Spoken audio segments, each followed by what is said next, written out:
Buenas tardes, profe. Ahí estamos. Muy bien. Entonces estamos conectados y comunicados. Muy bien, vamos a continuar sobre lo que hemos dejado ya la última clase que tuvimos. Estuvimos hablando, si ustedes recuerdan, sobre los atributos, ¿no? Habíamos hablado de los diferentes tipos de atributos que había.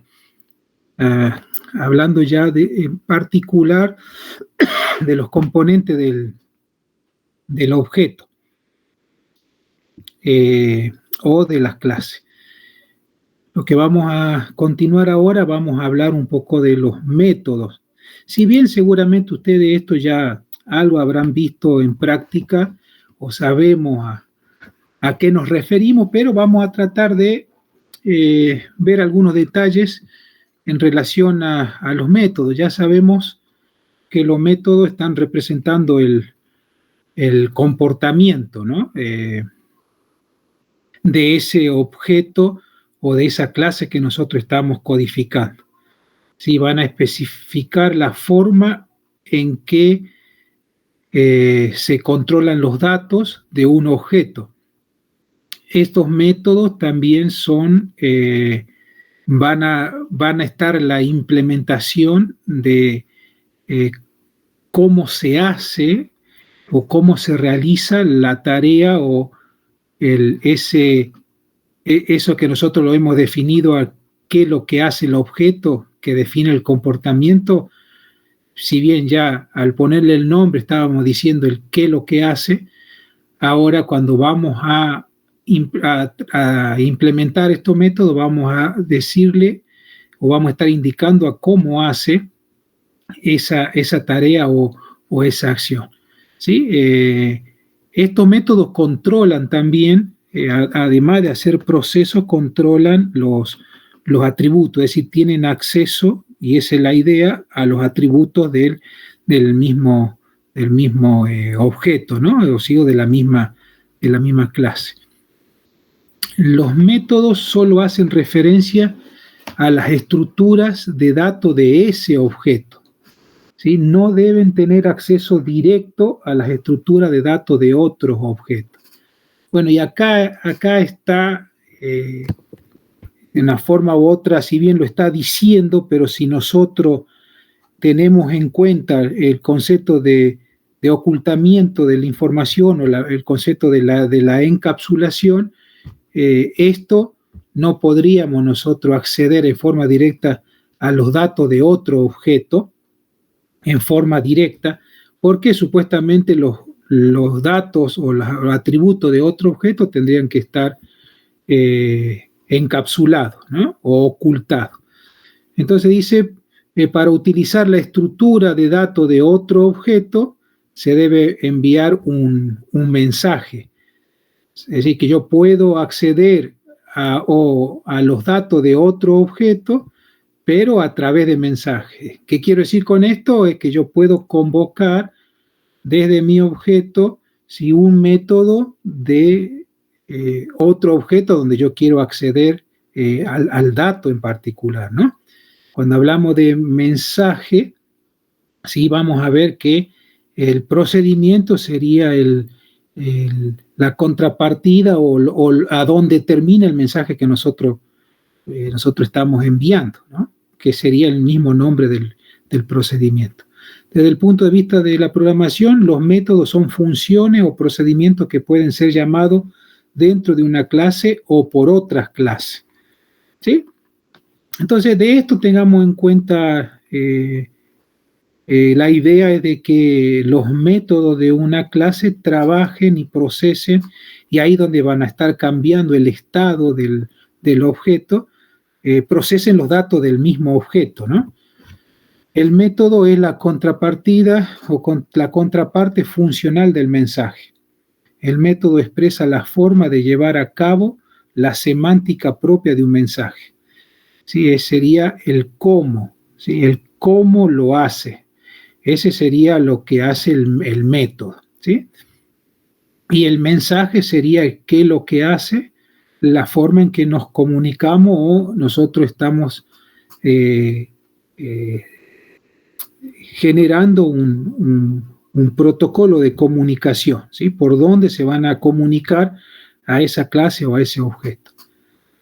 Un método puede realizar básicamente tres cosas: modificar el estado interno del objeto, colaborar con otros objetos y retornar o terminar, ¿sí? Retornar valores, objetos o terminar algún proceso determinado, ¿sí? Esto es lo que hace básicamente los métodos. ¿Cómo definimos un método? Podríamos decir muy parecido a lo que hacíamos en C, ¿sí? Esta parte sería la parecida, tipo de retorno, el nombre del método y los parámetros. Lo que cambia o que se le agrega acá sería la visibilidad. También esto ya tendríamos que repasar o ver el cuadrito que vimos cuando vimos visibilidad. Ahí está la parte de los métodos. Podemos tener métodos que son privados y métodos que son públicos, ¿sí? Pero bien, más allá de este detalle, entre llaves vamos a estar poniendo la lógica de ese método o el cómo se hace o cómo lo hace a ese proceso determinado, ¿no? Aquí estaríamos codificando, ¿sí? Estaríamos codificando, ya podríamos decir en una mirada de un código dentro del paradigma imperativo. O bueno, también podemos estar mezclando acá en el código algo de paradigma funcional, pero lo que estamos viendo ahí a esta instancia, podríamos decir que estaríamos en una lógica imperativa, codificamos el código, ¿no? Conjunto de sentencias que va a realizar una tarea específica, ¿no? Específica. Bien, bueno, esto ya lo estuvimos viendo. Me gustaría que veamos esto, cómo paso los argumentos a los métodos, ¿sí? ¿Cómo se hace el pase? En realidad los argumentos de los tipos primitivos se pasan siempre por valor y las referencias también se pasan también por valor, pero a través de ella, ¿sí? Porque la referencia, no nos olvidemos, es un puntero, chicos. Es decir, funciona lo mismo que los punteros que hacíamos en C, que trabajábamos en C. Entonces yo, al tener un puntero, a través de esa referencia se puede modificar los objetos referenciados. Porque cuando yo recibo una referencia, estoy recibiendo prácticamente, podríamos decir, estoy recibiendo la instancia de un objeto. En Java no se puede pasar métodos como argumento a otro método. Hay lenguajes que sí permiten esto que dice acá, Java no, pero sí puedo, al pasar yo una referencia, es decir, al recibir un objeto o pasar un objeto, dentro del objeto que lo recibe puede convocar los métodos de ese objeto. Por supuesto que ahí estoy pasando todos los métodos y voy a poder acceder a los métodos que están públicos, es decir, a los protocolos de comunicación de ese objeto que yo lo estoy recibiendo a través de una variable o una referencia, ¿sí? Que la está pasando por valor. Eso es la forma, digamos, en cómo pasamos los argumentos a los métodos. ¿Cuáles son los tipos de métodos que hay? ¿Sí? Tenemos métodos, podríamos decir que hay tres tipos de métodos, ¿no? Los constructores, los métodos set y get, los setter y los getter, estos, y los métodos de comportamiento, ¿sí? Vamos a tratar de identificar cada uno de estos, vamos a ver para qué sirve y vamos a estar avanzando. Bien, vamos por el primero, el constructor, ¿sí? Este es un método fundamental en la construcción de un objeto. Este método constructor se llama automáticamente cada vez que nosotros vamos a crear un objeto. Es decir, cuando nosotros instanciamos un objeto con new, ¿sí? Lo primero que se va a convocar automáticamente es el método constructor. ¿Sí? ¿Cuál es la misión del método constructor? Es realizar la reserva de memoria, ¿sí? de los atributos, de los miembros de la clase y inicializarla. Eso es lo que hace un método constructor. Es decir, todo lo relacionado a cómo yo quiero que comience o se inicialicen las variables o los atributos de mi objeto, lo tengo que tratar ahí en el método constructor. ¿Sí? Los constructores no tienen valor de retorno, ni siquiera el void, y su nombre es el mismo que el de la clase. ¿Sí? Si ustedes observan este código que ya lo habíamos usado para los atributos, nosotros tenemos acá el método constructor. Acá tenemos el método constructor. Fíjense que este método no devuelve nada. ¿Sí? Si ustedes observan, acá hay otro método que dice arrancar. Este arrancar, si bien no devuelve nada, pero está devolviendo un void. ¿Sí? Esto ya lo habíamos hablado en C. O acá, o este generar get valor devuelve un doble. Pero este método constructor, donde estamos hablando ahora, ¿sí? No devuelve ningún valor y tiene otra característica, que el nombre de ese método constructor coincide con el nombre de la clase. ¿Sí? Nombre de la clase, ¿sí? Método constructor.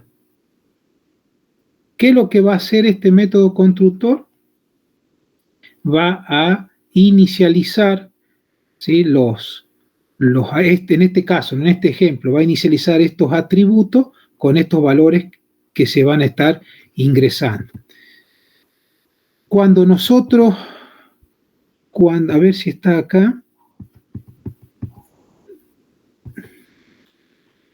Cuando nosotros hacemos un new, supongamos en este caso de vehículo, para inicializar para crear un objeto vehículo,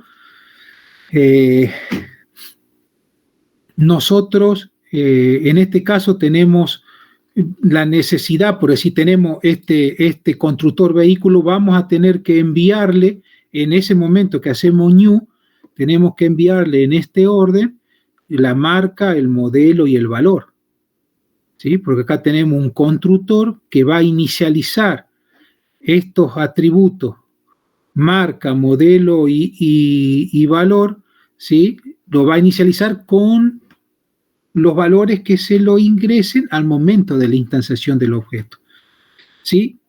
Java, si nosotros no definimos el método constructor, puede ser que no lo escribamos, Java automáticamente en el tiempo de la compilación, cuando hace el bytecode, ¿sí?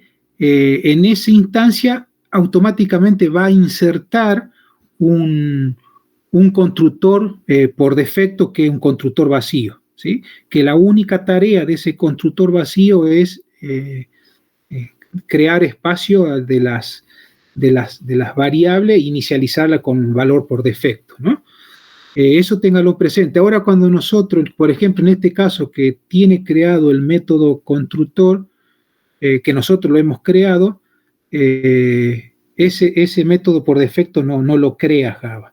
¿Sí? Así que si nos olvidamos de crear un método constructor, quédense tranquilos, lo mismo van a poder instanciar el objeto, los mismos se van a crear los atributos, y también, es decir, hace la reserva, ¿no? Hace la reserva del espacio de memoria correspondiente e inicializa los atributos. ¿Sí? ¿Por qué? Lo mismo va a pasar eso, porque ya automáticamente Java va a estar insertando un método constructor vacío. Cuando decimos vacío, significa que yo, al momento de hacer el new vehículo, no le tengo que mandar ningún dato. ¿Sí? Eso sería un constructor vacío. Existe el concepto de lo que se llama sobrecarga de métodos, ¿sí? Cuando hablamos de sobrecarga de método, ¿sí? Estamos hablando cuando tenemos nosotros varios métodos con el mismo nombre, ¿sí? Pero va a haber una diferencia en cuanto a la definición, ¿sí? Es decir, a la cantidad de parámetros que tiene, cantidad, tipo y orden en que se le va enviando los parámetros, ¿no? Entonces, si ustedes observan ahí en el ejemplo, ahí tenemos 3 métodos. En este caso da la casualidad que estamos hablando del método constructor, ¿no? Pero puede ser cualquier método, si yo puedo tener sobrecarga de método de cualquier método, no solamente del constructor, pero tenemos, por un lado, el método constructor, este sería un método constructor vacío. En este caso yo no voy a tener que, cuando haga el new, ¿sí? Si yo no le mando ningún valor, entonces va a ejecutar este método. En este caso, difiere de este porque este tiene 2 atributos, es decir, tiene marca y modelo del tipo string, pero cuando yo quiera que ejecutar este método constructor, ¿sí? Cuando yo haga new vehículo, tendría que estar mandándole un string, que sería la marca, y otro que sería modelo. En ese caso se estaría ejecutando este método constructor. Y este otro método constructor, ¿sí? Tiene un solo parámetro que es marca, por lo tanto yo puedo, cuando instancio el objeto, hago new vehículo, le mando marca, es decir, mando un string y se va a ejecutar este método constructor. Dicho de otra forma, yo puedo tener métodos con el mismo nombre, ¿sí? Pero para que esto suceda y lo pueda tener, los parámetros, cantidad y tipo tienen que ser distintos, ¿sí? Yo no puedo tener 2 métodos vehículo con la misma nombre de parámetro y los misma tipo de datos, ¿no? No puedo tener la misma cantidad de parámetros y tipos de datos. Entonces, esto lo tengamos presente.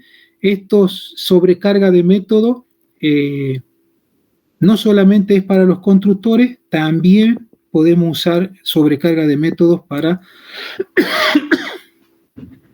los otros tipos de métodos que tenemos. ¿Sí? Bueno, acá está hablando de lo que acabamos de ver. Los constructores se pueden sobrecargar y son opcionales. Si no se define ningún constructor, Java proporciona uno por defecto. Si se define un constructor con argumento, pierde el constructor por defecto, ¿no? Es lo que estábamos hablando recién.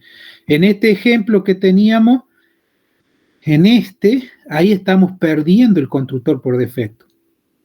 Porque ahí estamos creando un constructor nosotros, por lo tanto lo vamos a perder por defecto. Normalmente el constructor se inicializan las variables miembro, ¿sí? Bueno, esto es lo que estaba hablando recién. Si yo quiero instanciar un objeto y pongo new vehículo, ¿sí? El método que se va a ejecutar es este, que no recibe ningún parámetro. Y si yo hago new vehículo y mando un string, ¿sí? Renault, bien, se va a ejecutar este método, ¿sí? No este, porque este recibe 2 parámetros. ¿Se entiende? Entonces, los constructores, podríamos decir, y lo tengamos en cuenta, se van a ejecutar en el momento en que instanciamos el método, ¿sí? Instanciamos un objeto. Cuando nosotros instanciamos el objeto, en ese momento se ejecuta el método constructor, ¿sí? Y lo repito de nuevo por más que sea reiterativo, ¿sí? Si no escribo yo un método constructor, automáticamente en tiempo de compilación se inserta este método que está acá, digamos, un método vacío. ¿Sí? Eso es lo que hace. Resumiendo un poco, una clase estaría compuesta, podríamos decir, de esta forma, ¿no? Tendríamos nosotros un conjunto de de métodos y un conjunto de atributos, ¿no? Tendríamos atributo de clases, atributo de instancia, tendríamos un conjunto de métodos que puede o no retornar tipo, ¿sí? Tendríamos un conjunto o un método constructor o ninguno, si no lo escribimos, ¿sí? Estos métodos pueden o no estar recibiendo parámetros. Dentro de los métodos ya estamos codificando y ya ahí ya entra el concepto de que conocemos, de los conceptos de variables locales, ya no son atributos lo que tenemos acá dentro del método, sino ya son variables que hacen a la lógica, al qué es lo que nosotros queremos insertar ahí adentro, ¿no? O qué proceso queremos hacer. Y ya vamos a estar viendo también el concepto de, generalmente dentro de estos métodos, se disparan los conceptos de las excepciones, ¿no? Que ya vamos a ver un par de clases más adelante, vamos a estar viendo excepciones. Son acciones excepcionales. Bien, como para que repasemos un poco, ¿sí? Creación de los objetos, creamos un objeto con la palabra reservada new, ¿sí? Y el nombre de la clase. Ahí estaríamos, en este caso, nosotros ya sabemos, si no mandamos ningún valor en el momento de hacer la instanciación del objeto, sabemos que se está ejecutando el método constructor por defecto, ¿sí? Cuando nosotros instanciamos un objeto, sucede esto. Yo en esta variable, ¿sí? Sería mi variable referencia, porque acá yo estaría recibiendo un puntero, una posición de memoria, en donde me va a estar diciendo en dónde están el conjunto de atributos y métodos de ese objeto. Esto es lo mismo que el malloc, chicos, ¿no? Para que lo tengamos presente. Lo bueno que acá nos resumen en una sola función, que es new, la cual me reserva estos espacios, me crean los objetos. Y en realidad acá en mi círculo, yo lo que tengo, ¿sí? Es una posición de memoria. ¿Sí? Si nosotros tuviéramos todos nuestros atributos públicos, nosotros por eso podemos hacer, si en ese caso podemos hacer mi círculo punto, supongamos color, si es un atributo el color de esa clase, o mi círculo área, punto área, como accedemos a las estructuras en C. ¿Sí? Lo mismo, y por supuesto también sería lo mismo mi círculo punto, el nombre del método de ese objeto en particular. En C teníamos nosotros la flechita y también teníamos el punto cuando accedíamos a un elemento cuando trabajamos en las listas enlazadas con los nodos. ¿Sí? Accedíamos al campo, ¿sí? Nombre del objeto, en este caso sería del nodo, punto, el nombre del campo. Ustedes observan la sintaxis es similar, no voy a decir que es lo mismo, pero es similar. Que si no nos podemos perder, pero sí me interesa que ustedes lo analicen qué estamos haciendo. Que cuando yo estoy accediendo, convocando un mensaje, en realidad estoy diciéndole que en la posición de memoria que tiene almacenado mi círculo, sí, punto, tal variable o punto, tal método ejecute, ¿no? Tal atributo, punto, tal atributo o punto, tal el nombre del método, que sería el mensaje que yo estoy mandando. ¿Sí? Entonces, tengamos presente esto, porque no es, digamos, esto es lo que nosotros también ya hemos visto, y lo vemos que acá, si bien lo llaman de otro nombre, pero estamos hablando de lo mismo, ¿no? Estoy hablando de que mi círculo es un puntero y yo accedo a través de ese puntero, ¿sí? A los datos almacenados en esa posición de memoria. ¿Qué son los datos? Y son un conjunto de variables, que son los atributos, y un conjunto de métodos, que son las funciones. Y mi círculo, ya no le digo puntero, sino estoy diciendo referencia, ¿sí? Es una referencia a el objeto. Muy bien. A través del operador punto se puede acceder tanto a los atributos como a los métodos. Es decir, que yo puedo acceder a la referencia al objeto, que sería el nombre de la variable donde yo recibo lo que me devolvió o me retornó new, punto el atributo. O si yo convoco un método, punto el nombre del método y con los parámetros que sea necesario. ¿Mm? Entonces acá podemos poner, supongamos si tenemos new círculo, entonces yo puedo hacer mi círculo.radio igual a 10, punto color igual a azul, área para determinar cuál es la área del círculo, etc.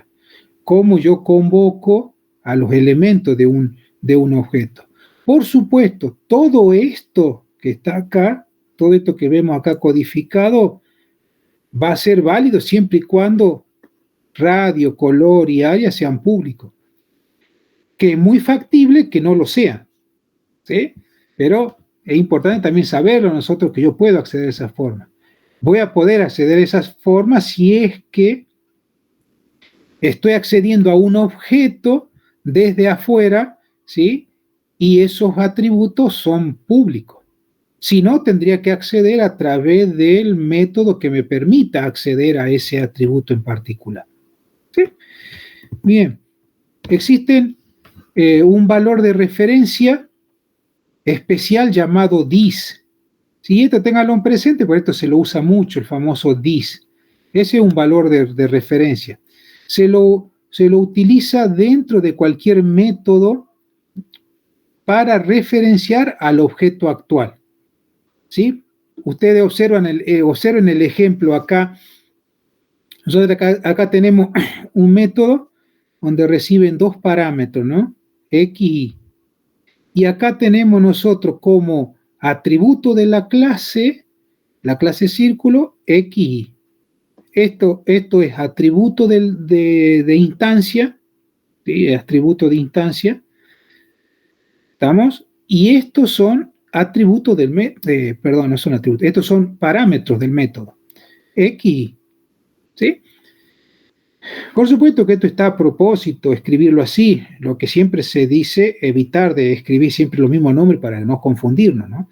Y más allá en el mantenimiento después a futuro. Pero bueno, pero esto es simplemente para que lo podamos ver la idea del dis. Si yo hago x igual a x, ¿sí? Esto no modifica la variable de instancia, es decir, no está modificando este x, simplemente está asignándole al x es decir, al x del parámetro, el mismo valor que tiene x. Acá no hay ningún efecto, digamos. Y acá sí, dis.i, ¿qué está diciendo? Bueno, dis sería el objeto, estaría referenciándose al objeto de la clase círculo, dis, es decir, yo posicionado en el objeto, punto, y asígnele ahí. Acá sí modificamos la variable de instancia y. Si yo quisiera modificar x, acá yo tendría que haber puesto dis.x igual a x. Ahí sí, acá yo estaría asignando el valor que se recibe acá, ¿sí? Y lo estoy poniendo en el atributo y, ¿sí? El atributo de instancia. Esto es simplemente, ¿sí? Es una palabra, un valor de referencia que hace referencia al objeto en donde nosotros estamos posicionados. En este caso estaría haciendo referencia al objeto círculo, cuando se instancia, obvio, el objeto círculo va a estar haciendo referencia a él. Va a estar diciendo dis punto tal cosa igual a esto, ¿no? Entonces yo de esta forma yo puedo hacer lo mismo, nos puede servir para convocar métodos. Los mensajes, ya sabemos que los objetos se comunican a través de los mensajes. Ellos se entienden a través de mensaje y eso es lo que hace funcionar al programa en una orientación, en un paradigma orientado a objetos.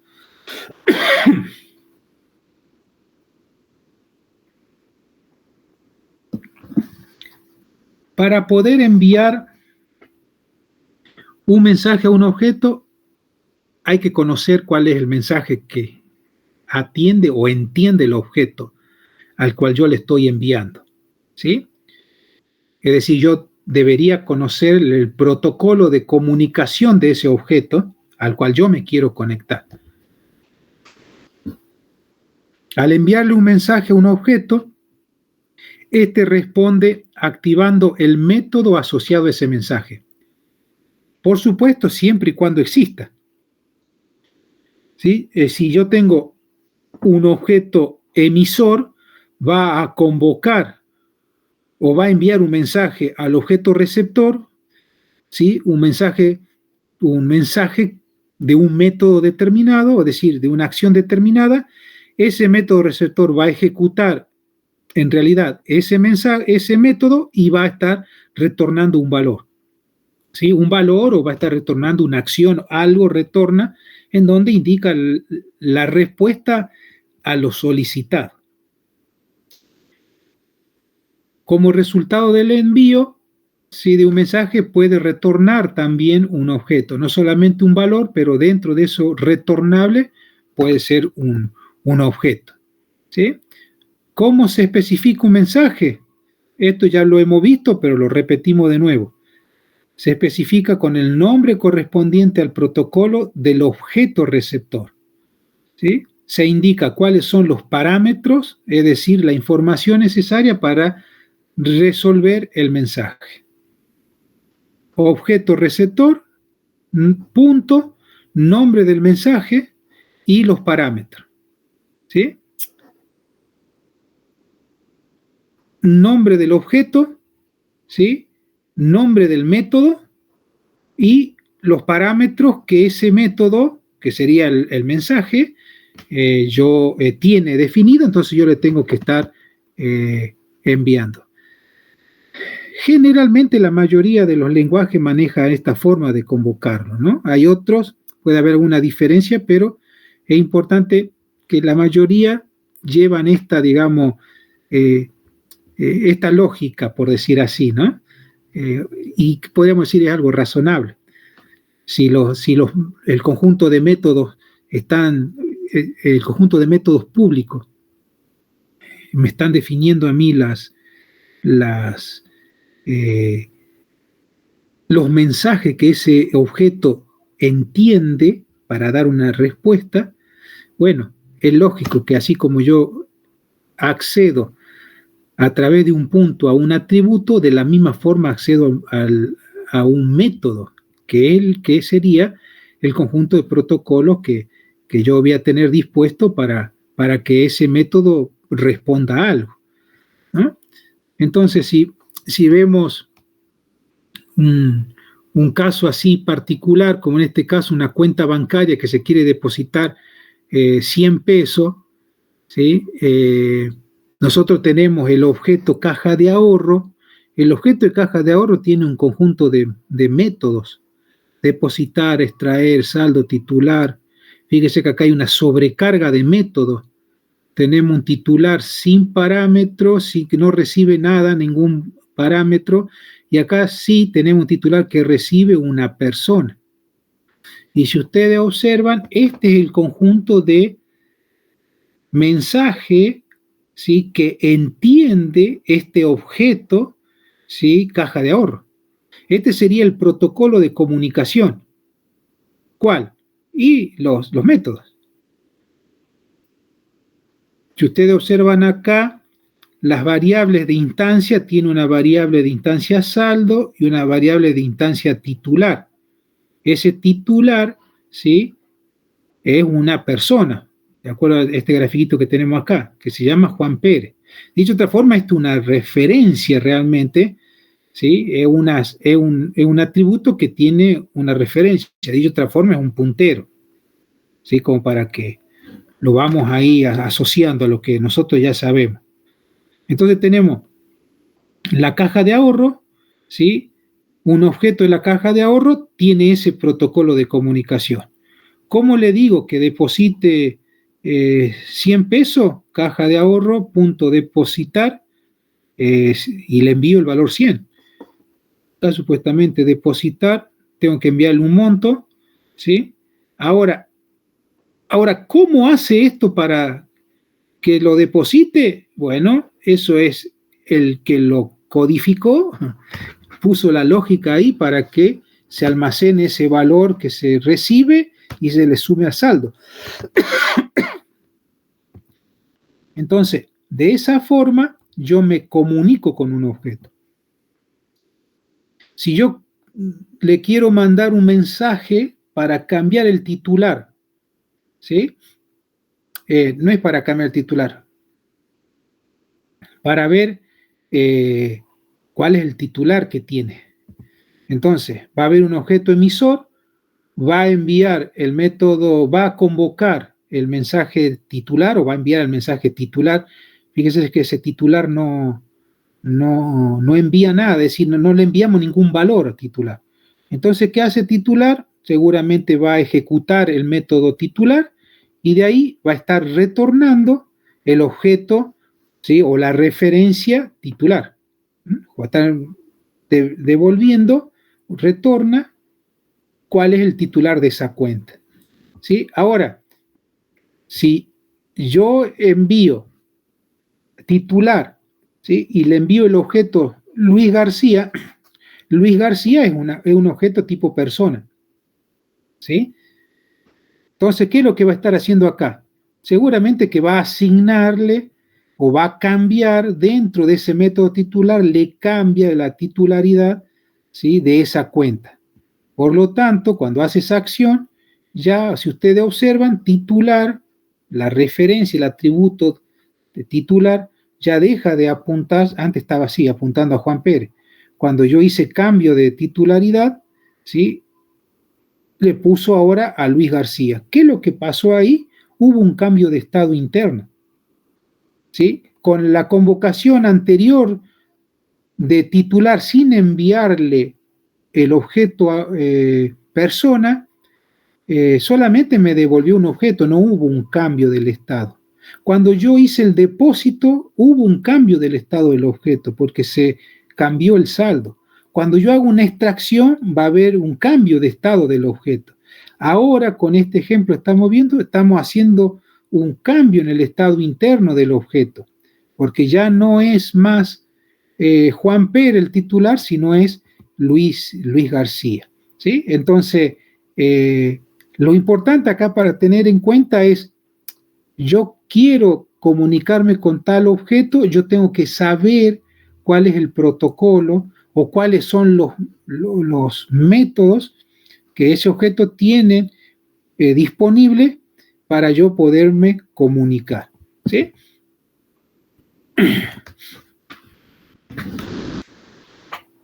Hay otros métodos que hablábamos, porque estuvimos viendo, antes de entrar a ver las relaciones entre clases, dijimos que había un método constructor, ¿sí? Había los métodos set y getter, ¿sí?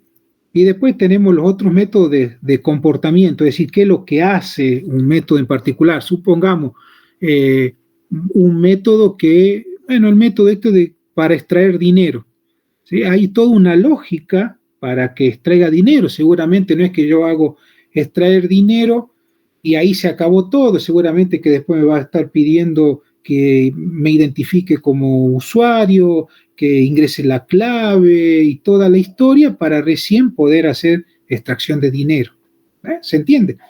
Entonces, esa lógica sería los procesos, un método, ¿sí?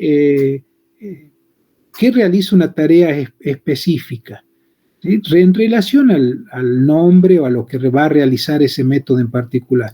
Los métodos constructores ya vimos cuál es la finalidad. Y después hay otros métodos que son los famosos set y get, que siempre estos métodos se lo utiliza para tanto leer o modificar los valores de los atributos del objeto, ¿sí? Es decir, yo con los set, ¿sí? Con los set yo estaría, con el conjunto de métodos set, yo estaría seteando o cambiando o asignándole un nuevo valor a un atributo determinado. Y con los get, yo estaría leyendo, ¿sí? O estaría visualizando, obteniendo el valor que tiene almacenado un atributo determinado. Es decir, que yo puedo tener un conjunto de métodos set, supongamos, teníamos, qué sé yo, matrícula, número de patente, en el caso del vehículo que estábamos viendo en la clase de vehículos, ¿sí? Entonces yo tendría un método set patente que me va a permitir ingresarle o cambiarle el número de patente, ¿sí? O set valor del vehículo. Entonces yo a través de ese método set valor, yo voy a poder asignarle un nuevo valor o nuevo precio a ese vehículo, etcétera, ¿no? Así para cada uno de los atributos. Y lo mismo pasa con los head. Head, nombre del atributo, head, patente, head, valor, ¿sí? Por lo tanto, yo podría tener, si tengo 10 atributos, yo podría tener 10 métodos, y escuchen bien lo que voy a decir por la duda. Yo puedo tener 10 métodos set y puedo tener 10 métodos head, ¿sí? Porque son 10 para cambiar valores, 10 para leer los valores. ¿Sí? 20 métodos. Y acá viene el tema. No es que tenemos que hacer eso, ¿sí? Solamente vamos a poner los set y los head de los atributos que realmente necesitamos que desde afuera cambien el valor. Porque si yo a todo le pongo set y head, ¿para qué le pongo privado? ¿Sí? ¿Para qué lo defino a los atributos como privado? No, si yo lo pongo por privado es para protegerlo, para que no cualquiera y no todos puedan acceder a todos los atributos. Si es el caso extremo, que sí, bueno, hay que hacer los 10 set y los 10 head. Nunca se da eso. ¿Sí? Siempre se pone a disposición valores específicos. Supongamos, ¿para qué yo voy a poner un set para que me cambien el número del motor del vehículo? En el caso de vehículo. No tiene sentido, ¿no? ¿Para qué voy a poner sí tiene sentido set tal vez de cambiar el valor del vehículo, ¿no? Porque como va el tema de la inflación, ¿sí? A veces aumentan, a veces bajan los vehículos, o va pasando el tiempo y tiene menos valor el vehículo. En fin, podría decir que hay algunos atributos que sí se podría ponerle set o head, ¿sí? Pero no a todos. Tal vez a todos puede ser que tengan head, puede ser. Y no necesariamente, por ejemplo, si estamos con un objeto de usuario, clave de usuario, y no vamos a ponerle el head para que cualquiera lea la clave del usuario. No, eso tiene que estar, no tiene que haber un método que permita mostrarle. ¿Se entiende, no? Entonces, depende de cuál es el entorno, el requerimiento en donde yo lo estoy trabajando, ¿sí? Dependiendo de eso, yo tengo que ponerme a analizar cuáles son los set y los head que yo voy a poner, ¿sí? Voy a crear. Es decir, cuando digo set y head me estoy refiriendo métodos set y head que hacen esa tarea, ¿no? De setear el valor de un atributo o el de leer el valor de un atributo. Esa es la función de esos métodos, ¿sí? Con esto estaríamos ahí hablando de los 3 tipos de métodos que podemos encontrar, ¿sí? En lo que hace al lenguaje y a la idea de lo que es el paradigma orientado a objetos. Vamos a ver un poquito de relaciones entre clases y con esto vamos a estar terminando. Bueno, como sabemos, los objetos, ¿sí? Se relacionan entre sí. Por lo tanto, si decimos que hay dos objetos que se relacionan y se colaboran entre sí para, ¿sí? Generar ya sea una abstracción nueva o para generar un proceso y al poder alcanzar el objetivo a la cual se está armando ese conjunto de objetos o de clases, es por eso que siempre vamos a estar encontrando y hay que estudiarlas y hay que descubrirla, cuáles son las relaciones que hay entre clases, ¿sí? Si usted le quiere decir entre objetos, está bien, estamos agarrando algo en particular, ¿sí? Pero en realidad son relaciones entre clases que después esas relaciones van a existir cuando instanciemos objetos. Vamos a ver tres, podríamos decir, grupos. En realidad hay una nomás que se agrupan, pero son tres tipos de relaciones. Las asociaciones, la generalización o especialización, con esos dos nombres la van a encontrar cuando lean, ¿sí? Y las dependencias. Y vamos a ir a tratar de ver las tres ahora.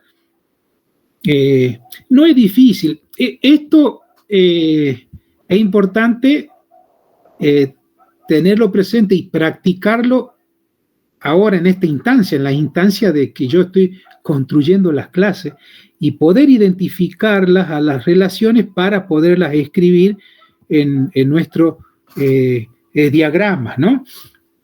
¿Cuál es la asociación? ¿Sí? La asociación va a denotar una relación, tiene un.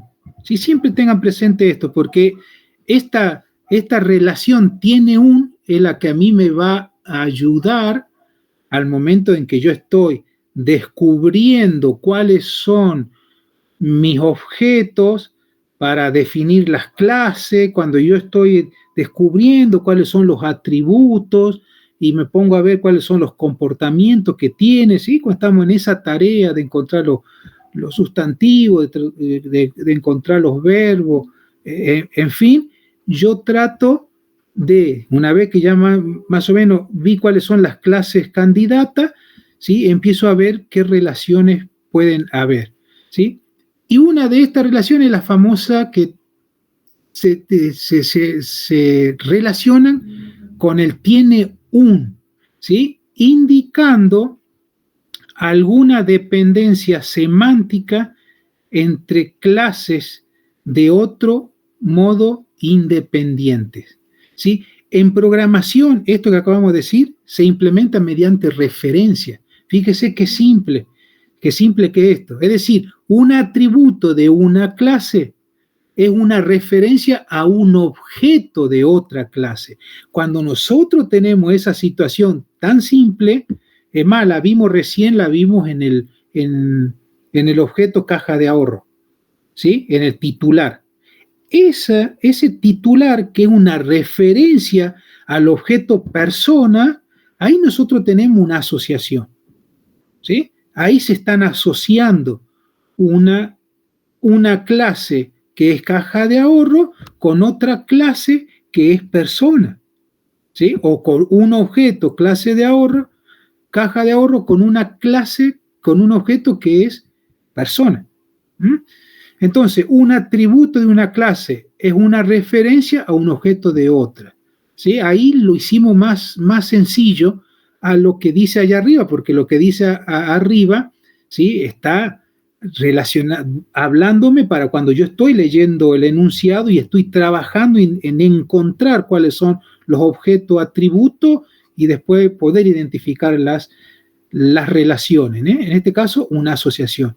Dentro de la categoría de la asociación podemos encontrar relaciones muy específicas que denotan todo o parte, ¿sí?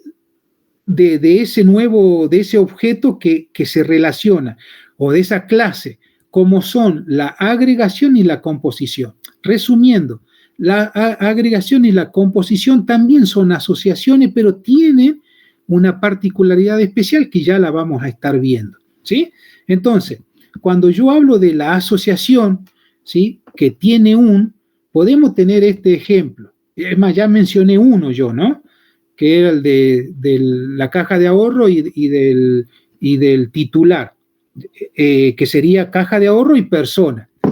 Entonces, acá tenemos cliente y dirección, ¿sí? Un cliente vive, ¿sí? En una dirección determinada, ¿sí? O el cliente tiene una dirección. El estudiante tiene asignado un profesor, ¿sí? Y así podemos encontrar muchas situaciones, ¿sí? Esto podríamos decir es lo, lo más fácil que vamos a poder detectar en relación cuando nosotros estamos trabajando buscando relaciones, ¿sí? Es la relación entre dos clases conocidas, permite asociar objetos que colaboran entre sí, ¿sí? La dirección es muy importante para un cliente. ¿Estamos? Ahora, si el cliente no la tiene a la dirección, lo mismo, sigue siendo cliente, en algún momento le pido a ver dónde está viviendo, dónde vive, ¿se entiende? Entonces, hay una relación, tiene y ustedes pónganse a pensar en objetos, cuando ustedes identifiquen objetos o clases en sus trabajos prácticos, van a empezar a tratar de ver cómo se asocian, ¿sí? Van a ver cuando ustedes analizan bueno, acá la clase estudiante, ¿sí? También seguramente que van a tener una relación con las clases carreras.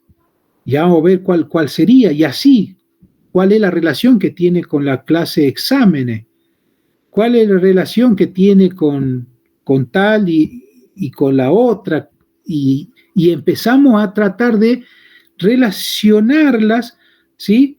¿Para qué? Y ya vamos a ver cuál es la finalidad de poder tenerlo, porque al descubrir las relaciones, ¿sí? Yo estoy mostrando cómo una clase con otra, es decir, estudiante, profesor, cliente, dirección, están colaborándose para poder conformar un objeto o una clase bien descrita en cuanto a lo que hace a una realidad, ¿no? Que se quiere estampar en esta abstracción que estamos nosotros haciendo. Esto sería la asociación, ¿sí? Lo más simple, tiene un. Después tenemos la agregación, que también es una asociación, pero es un poco más débil. Relación tiene un. Fíjense, nosotros acá tenemos, y también observen cuáles son los símbolos que usamos para lo que es los diagramas UML, identificar que estamos hablando de una asociación, de una agregación, y de ahí vamos a ver la otra, que se llama composición, ¿sí? ¿Cuáles son los símbolos? Si ustedes observan acá, tenemos, ¿sí? Del lado donde nosotros tenemos la asociación, ¿sí? Tenemos el rombo, ¿sí? Y la flechita para el otro lado indicando cuál es la otra clase que están asociadas acá o se están relacionando, ¿sí? Automóvil, batería, automóvil, estéreo, ¿no? Como para dar algún ejemplo. Dice, es un tipo de relación dinámica en donde el tiempo de vida del objeto incluido es independiente del que lo incluye, ¿sí? El objeto base utiliza al incluido para su funcionamiento, ¿sí? Si bien es independiente, ¿sí? Si ustedes observan, hacen desaparecer el objeto automóvil, ¿sí? Y va a seguir existiendo una batería y va a seguir existiendo el estéreo, ¿sí? Esos son objetos. Ahora, el automóvil necesita de la batería, del estéreo y por supuesto de otro montón de componentes más, pero como ejemplo ponemos esto para que ese automóvil funcione, ¿sí? Para que sea, digamos, ese objeto, esa clase íntegra de lo que uno quiere representar. Entonces, acá vemos una asociación, ¿sí? Un poquito más débil. ¿En qué sentido más débil? En que, bueno, si desaparece uno, sigue funcionando la batería y el estéreo como objetos independientes, ¿sí? Después tenemos la composición. Bueno, acá se corrió un poquitito el rombito, este sería acá, ¿sí? Es cubierto un rombo todo completo, como lo están observando acá. la relación es más fuerte, ¿sí? Porque acá sí es parte todo, el objeto incluido, ¿sí? Acá ítem sería el objeto incluido en factura y página en el libro. El objeto ítem es parte todo de factura, porque una factura es factura cuando tiene ítem. Y un libro va a ser un libro cuando tenga página. Si yo saco libro, o borro factura, ítem y página no existen. ¿Sí? Es por eso que en un tipo de relación estática, este es un tipo de relación estática en donde el tiempo de vida del objeto incluido, es decir, el tiempo de vida de ítem y de página, está condicionado por el tiempo de vida del que lo incluye. Cuando nosotros encontramos esas relaciones, ¿sí? Entonces estamos hablando de una composición. Cuando nosotros encontramos y nos damos cuenta que ítem está incluido en factura o página está incluido en libro, ¿sí? Y que si libro cuando ya lo tengo que va a desaparecer o lo voy a poner igual a null, ¿sí? ¿Qué va a pasar con página? Y no existe, ¿sí? Página por sí solo, página, ¿sí? O ítem, dependiendo por supuesto en qué modelo estamos, pero estamos hablando de este tipo de relación. Es por eso que el objeto base se construye a partir del objeto incluido, es decir, es parte todo. ¿Sí? Insisto, una factura no es factura si no tiene ítem. A usted nunca le dieron una factura sin ningún ítem. Por lo tanto, no le dieron factura. No se emite una factura sin ítem. Usted no va al supermercado, no lleva nada y cuando sale le da una factura en blanco. No existe eso. ¿No? Estamos hablando dentro de lo que pasa, digamos, una realidad que... Bueno, estos tipos de casos, no es que en todo lado tenemos que encontrar composición, no, pero sí se nos van a presentar y saber que eso es composición. Por supuesto, no creo que lleguemos a ver ahora, pero después vamos a ver cómo se codifican esto, ¿sí? Cómo se codifican cada uno de estas asociaciones. Después tenemos el otro caso que es dependencia, la dependencia. Fíjense cuál es la flechita que se usa la dependencia. Esto es un uso puntual, ¿sí? Es una relación más débil que una asociación, que muestra la relación entre un cliente y el proveedor de un servicio usado por el cliente, ¿sí? Generalmente es cuando se invoca un método de un objeto, ¿sí? Que está relacionado. El cliente es el objeto que solicita un servicio y el servidor es el objeto que provee el servicio solicitado. Acá está sobrepuesto acá. Fíjense acá en este ejemplo, tenemos una clase ecuación y una clase matemática. Si ustedes observan, matemática tiene un conjunto de métodos. Esta ecuación seguramente que en el método resolver hace uso de ¿qué? Hace uso de un método o de varios métodos, de cual sea, pero es de un método de esta clase con la cual está relacionada. ¿Sí? Es decir que, en este caso, la clase mat sería el servidor del servicio solicitado y la ecuación sería el que solicita el servicio. A ver, veamos este ejemplo. Si nosotros tenemos una clase controlador y una clase servicio, y el procesar, ¿sí?, va a usar de servicio el método imprimir. Esto en código sería así, chicos. Fíjense, nosotros tenemos el controlador, tenemos el método procesar, ¿sí? Y acá, cuando hacemos servicio, estamos instanciando servicio, objeto servicio, el objeto impresora, new servicio. ¿Y qué es lo que uso yo de ese servicio, el método imprimir? Yo acá estoy haciendo la dependencia, ¿no? Estoy usando la dependencia. Es decir, esta sería la relación que existe solamente para usar un método de ese objeto que me está dando a mí, o yo estoy usando, o el método imprimir, nada más. Y por supuesto que la clase servicio, acá hay servicio de impresora, pero es servicio acá, tiene el método imprimir y hace esta sentencia de lo que sería Java, ¿no? Entonces, como ustedes observan, la dependencia, ¿sí?, es cuando yo relaciono con un objeto, pero solamente para el uso de un método en particular, ¿sí? De un método en particular, ¿sí? Ahí pusimos algún ejemplo. Tengamos en cuenta las diferencias entre estas relaciones, ¿no? Tenemos la asociación, tenemos la agregación, la composición y la dependencia, ¿no? Y la dependencia es ya un uso más puntual. Y después tenemos la última que vamos a ver, que es la generalización o la especialización.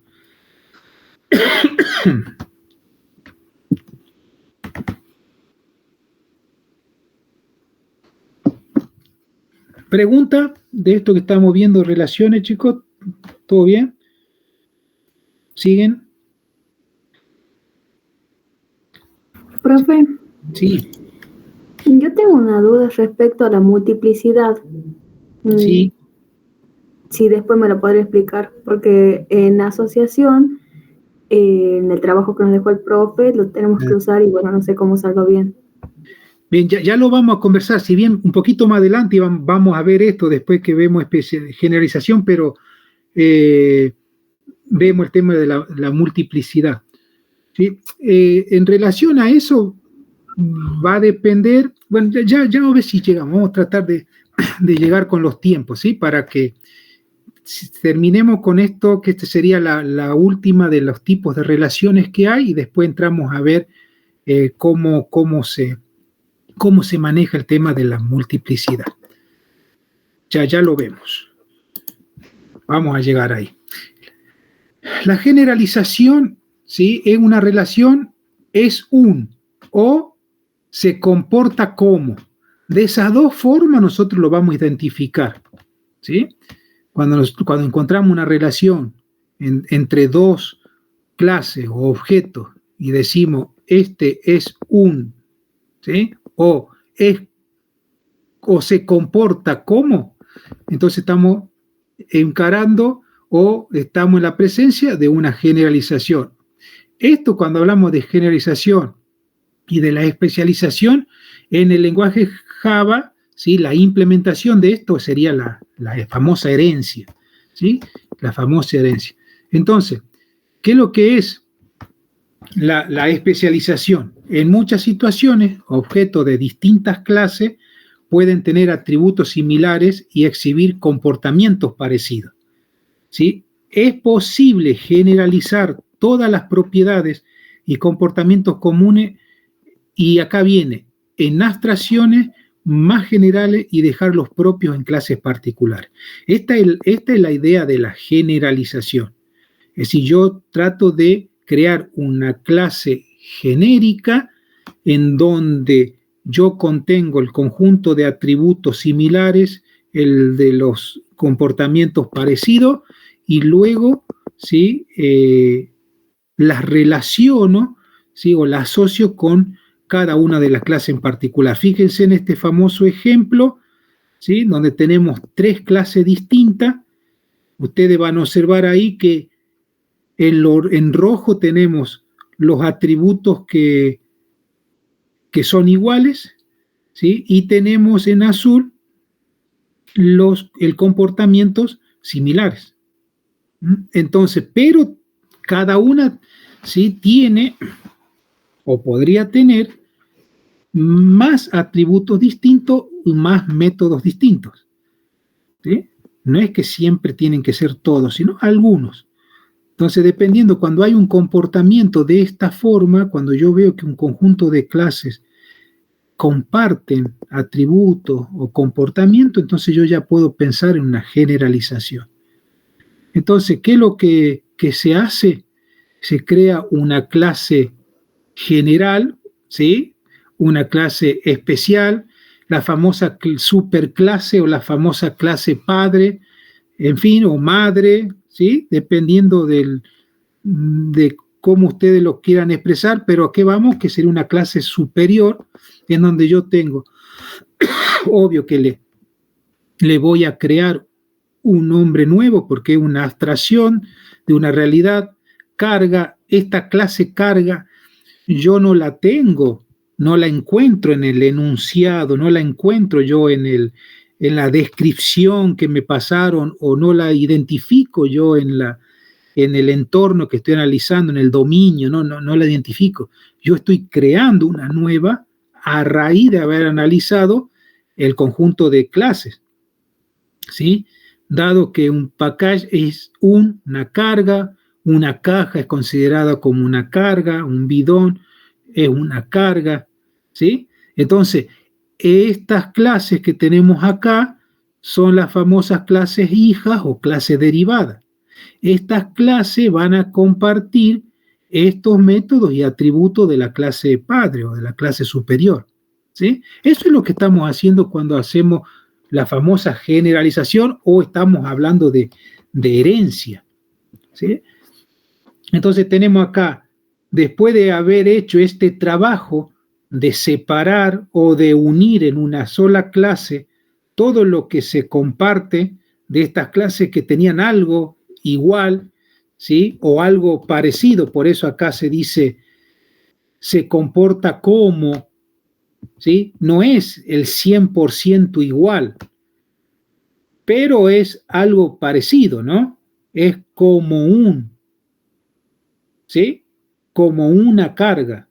Un bidón es como una carga. Entonces, yo puedo ver ahí en que tengo algo para generalizar, ¿sí? No necesariamente voy a encontrar en todos lados herencia, ¿sí? Pero sí la tengo que tener en cuenta o puedo generalizar. Si ustedes observan en el contexto nuestro de lo que es la universidad o la parte de lo que es la facultad nuestra, y tenemos un montón de relaciones. Si ustedes analizan en la clase alumno, en la clase profesor, ¿sí? La clase ordenanza, la clase padres o tutores. Entonces, si analizamos primero por cada uno, nos ponemos a ver cuáles son las características de comportamiento, características de cada una de esas clases, nos vamos a encontrar con que hay muchos atributos y comportamientos que son similares, lo cual me va a llevar a mí a crear una clase superior, que generalmente la vamos a llamar persona. Todas estas clases son personas. Todas tienen un DNI, todas tienen un apellido y nombre, todas tienen una dirección, todas tienen un teléfono, etcétera, etcétera. Entonces está hablando de una clase superior. Ahora bien, en el dominio de la facultad o de la carrera nuestra, y se habla de profesores, de alumnos, se habla de ordenanza, de autoridades. En ningún momento ustedes escucharon hablar, se fue a inscribir una persona. No, se fue a inscribir una persona en examen. No, sabe que asumió una persona como nuevo, qué sé yo, secretario académico. No, sabe que una persona sacó tal premio. No. Y hablamos de alumnos, ¿sí? El alumno se inscribe a examen, el alumno tuvo un premio, ¿sí? Tal docente accedió a tal capacitación, ¿sí? ¿Se entiende, no es cierto? Entonces, lo importante es que si bien nosotros analizamos el dominio, identificamos los objetos o las clases que existen, y luego que nosotros hacemos eso, cuando digo identificamos, no solamente cuáles son, sino cuáles son características, cuál es su comportamiento, y recién ponemos a ver la generalización o la especialización. ¿Hay algo que comparten esta clase? Ah, sí, mira, todas estas comparten estos datos. La idea es crear una abstracción nueva, ¿sí? En este caso, ejemplo, carga. En el ejemplo que estaba dando recién de la facultad, será persona, ¿sí? Viendo en ese ámbito. Y ahí podemos encontrar un montón de situaciones más y ustedes la van a poder encontrar. Pero lo importante es en el diseño ponernos a trabajar en esto, ¿sí? ¿Por qué? Porque, bueno, ya acá empieza a jugar un poco ya lo que hace en el tema de cuando pasamos al código, ¿sí? Cuando vamos al código, ¿sí? Esto es importante porque estamos como reutilizando un poquito el código, ¿no? Acá, en vez de tener un conjunto de comportamiento y de características iguales en varias clases, la tengo en una sola. ¿Mm? Porque después las clases derivadas van a heredar de eso. Entonces, bien, es decir, hay ventajas en ese aspecto también, por lo cual es importante trabajarla. Bueno, acá tenemos otro ejemplo, ¿no? El de vehículo, ¿sí? Un taxi, un autobús, ¿sí? O un colectivo, ¿sí? Es un vehículo.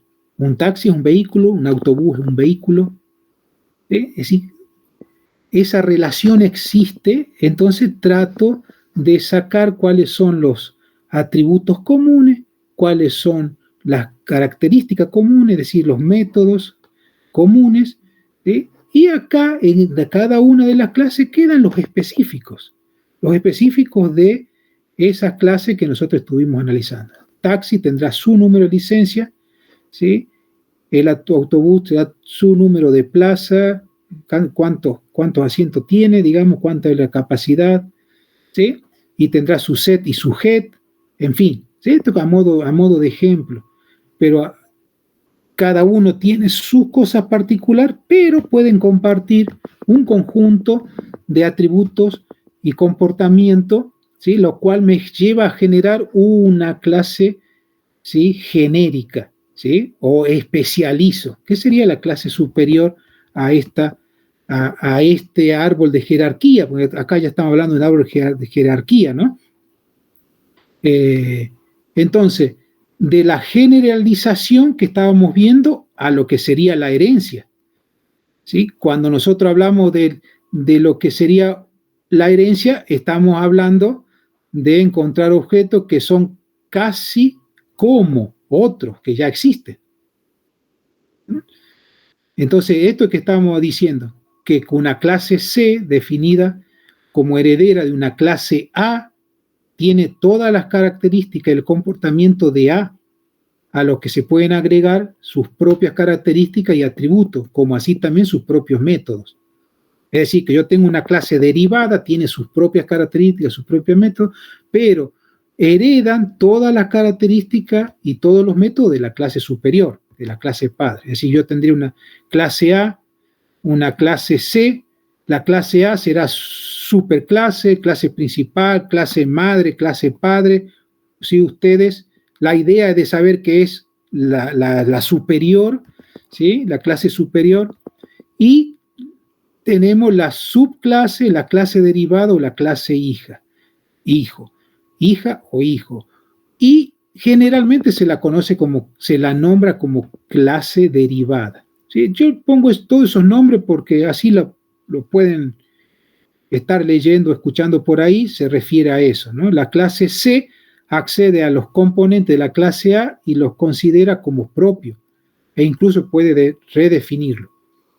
¿Qué quiere decir con esto? Con redefinirlo, de que puede agarrar el método que hereda de la clase superior, ¿sí? Y lo redefine de nuevo, es decir, lo escribe, ¿sí? A lo que se considera que tiene que hacer. Ejemplo, la clase persona, ¿sí? Puede tener una subclase estudiante y empleado. A su vez, la clase estudiante puede tener una subclase a estudiante de pregrado y estudiante de posgrado, mientras que empleado puede tener una subclase de académico y administrativo. Entonces, existe de este modo una jerarquía de clases y subclases, chicos. Entonces, tendríamos un árbol de esta forma. Persona es superclase de estudiante y de empleado. Y estudiante es subclase de persona, ¿sí? Empleado es superclase de académico y académico es subclase de empleado. Estudiante es superclase de estudiante por pregrado. Entonces, esto va a la jerarquía de esta forma. Tenemos una clase principal, ¿sí? Considerando toda esta como clase derivada, ¿sí? Que sería persona. Pero si yo me paro en estudiante, la clase sería la clase superior de estudiante de posgrado sería estudiante. ¿Sí? Entonces, podemos ver que cuando hablamos de generalización o de especialización, y especialmente cuando ya pasamos a eso, al concepto de herencia, vamos a encontrar un árbol de jerarquía. Y podríamos decir el famoso árbol de jerarquía de las abstracciones que nosotros hacemos en nuestro análisis. Hay dos tipos de herencia. Herencia simple, ¿sí? Una clase puede derivar de una clase únicamente, una clase superior, ¿sí? Solamente de una. Y después tenemos la clase herencia múltiple, es cuando una clase puede descender, ¿sí? De varias superclases. O dicho de otra forma, de una clase puede heredar de más de una clase. ¿Sí? Esto, para que tengamos en cuenta, ¿sí? Java no soporta la herencia múltiple, ¿sí? Hay otros lenguajes que sí, como por ejemplo el lenguaje C++, ¿sí? No todos los lenguajes lo soportan, la herencia múltiple, Java no lo soporta, pero vamos a ver que va y brinda, digamos, Java otro concepto que se denomina interfaz para reemplazar el concepto de lo que sería la clase, la herencia múltiple, ¿no? Ya lo vamos a estar viendo el tema de las interfaces. Entonces tengamos presente esto, ¿sí? En cuanto a lo que son los tipos de herencia. Va a haber situaciones en que podemos encontrar objetos que sean objetos que deriven o clases que deriven de más de uno. Hagamos un repaso, ¿sí? Con esto yo creo que vamos a estar llegando a donde preguntaron recién. ¿Cuándo y cómo se usa la herencia? ¿Sí? Se aplica cuando generalizo o especializo algo, generando clases que tienen una relación jerárquica. No nos olvidemos.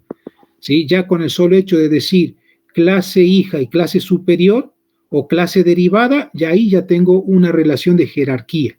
¿Sí? Al aparecer las relaciones del tipo es un, ¿sí? Ahí yo ya tengo que hacer foco en una generalización, ¿sí? O con una herencia. Un estudiante es una persona, una orca es un mamífero, un real es un número, un auto es un medio de transporte, ¿sí? Un colectivo es un medio de transporte, un tren es un medio de transporte. ¿Estamos?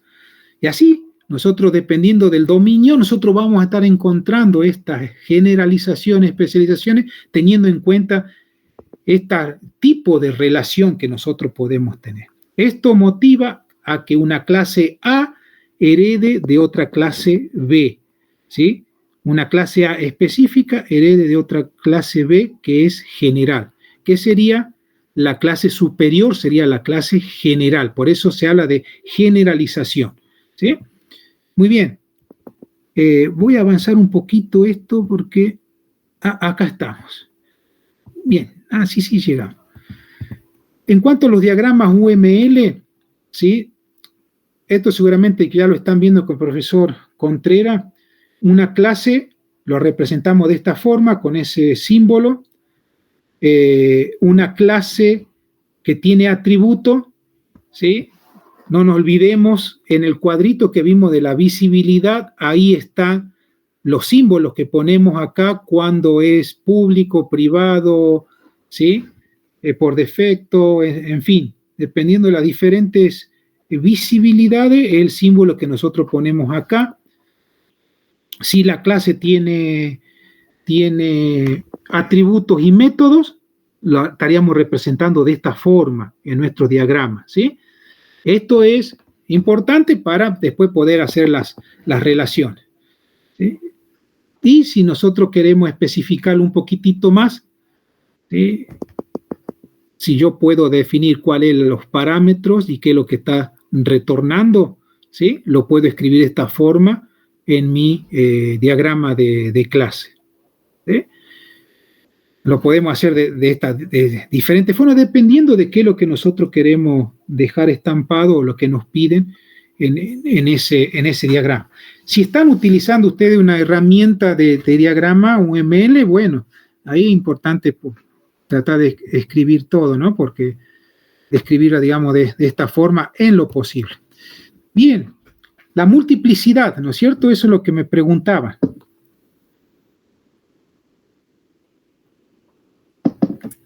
La multiplicidad de una asociación determina, y acá tengan presente esto, cuántos objetos de cada tipo, ¿sí?, intervienen en la relación. Cuando hay una relación, estamos hablando de dos clases que se relacionan.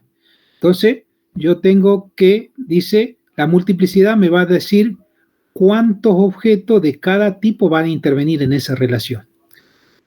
El número de instancias de una clase que se relaciona con una instancia de la otra clase. Esa es la multiplicidad. El número de instancias de una clase que se relaciona con una instancia de la otra clase. Cada asociación tiene dos multiplicidades, una en cada extremo. Claro, dos multiplicidades, ¿sí?, porque son dos clases que tenemos, que estamos relacionando, estamos analizando la relación entre dos clases. ¿Sí? Entonces va a haber dos multiplicidades. Para especificar la multiplicidad de una asociación hay que indicar la multiplicidad mínima y la multiplicidad máxima. Multiplicidad mínima y la máxima en los extremos. Entonces, ¿cuáles son esas multiplicidades? Uno y solo uno. Es decir, siempre tiene que aparecer ahí uno y solo uno en una situación que se nos puede dar.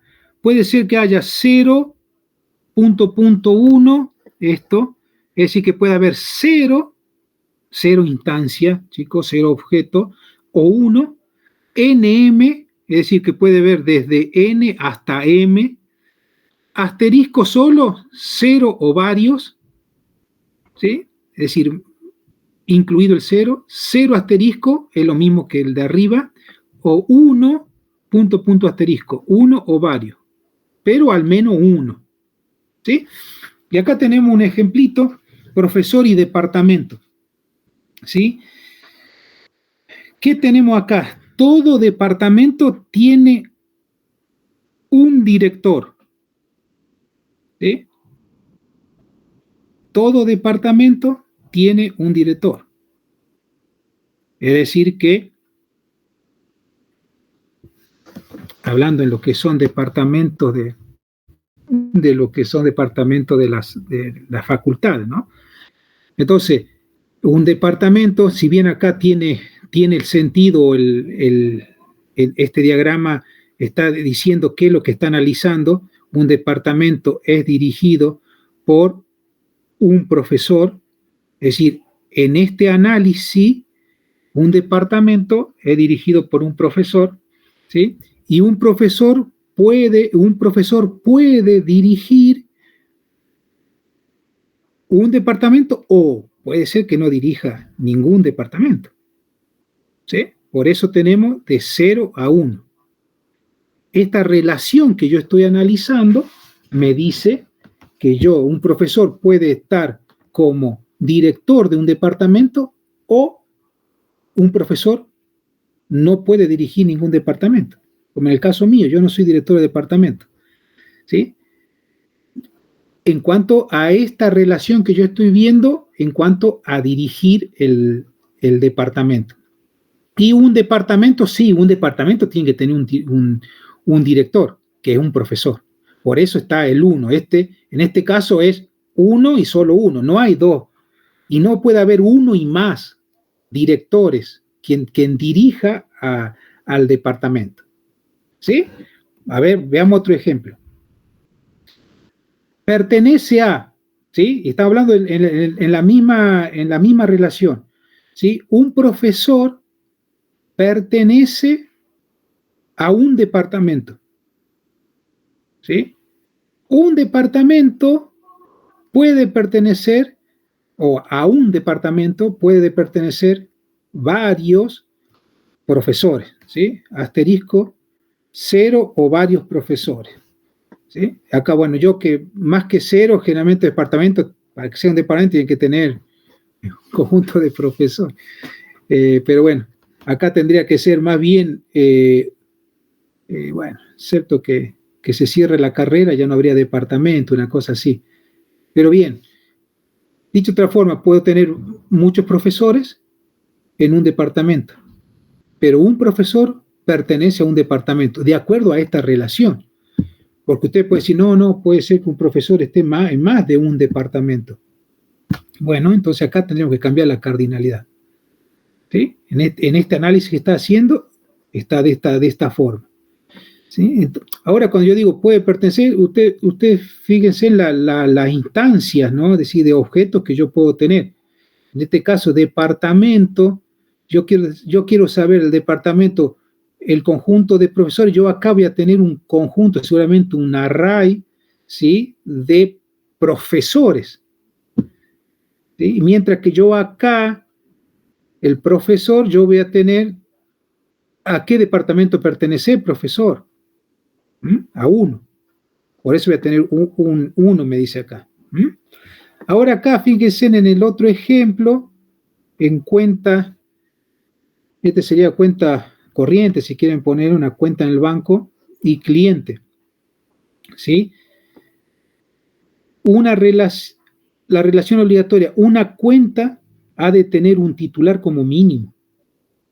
Una cuenta tiene que tener un titular como mínimo o asterisco, o más de uno. Entonces, porque hay cuentas combinadas, cuentas cuentas corrientes o cajas de ahorro, ¿sí? No solamente de un titular solamente, pero uno sí. No puede no tener una cuenta cliente. Ahora bien, un cliente puede ser que no tenga ninguna cuenta bancaria. O sí, o puede tener más de una. Es decir, que puede ser que tenga 0, una o más de una cuenta. O que sea titular, ¿no? Que sea titular de más de una cuenta. O puede ser que no sea titular de ninguna. Ese es el análisis que trata de hacer, chicos, en cuanto a lo que es la cardinalidad. Ustedes después me dirán, ¿y para qué todo esto? Y bueno, eso lo vamos a ver en que depende de cómo codificamos esto, porque estos son diagramas para después agarrar estos diagramas y codificarlo. Y esto nos dice mucho. Esto me dice mucho qué es lo que cómo tengo que codificar, ¿sí? La clase acá, cuando yo defina la clase cliente y la clase cuenta, ¿cómo la tengo que codificar? ¿Sí? Entonces, bueno, el tema de la cardinalidad es muy importante tenerlo presente, pero está relacionado a este planteo que estamos haciendo, chicos, ¿no? En cuanto a la cantidad de instancias de objetos de cada una de ellas en cuanto a la relación que estamos nosotros analizando. A ver si tengo otro más. No.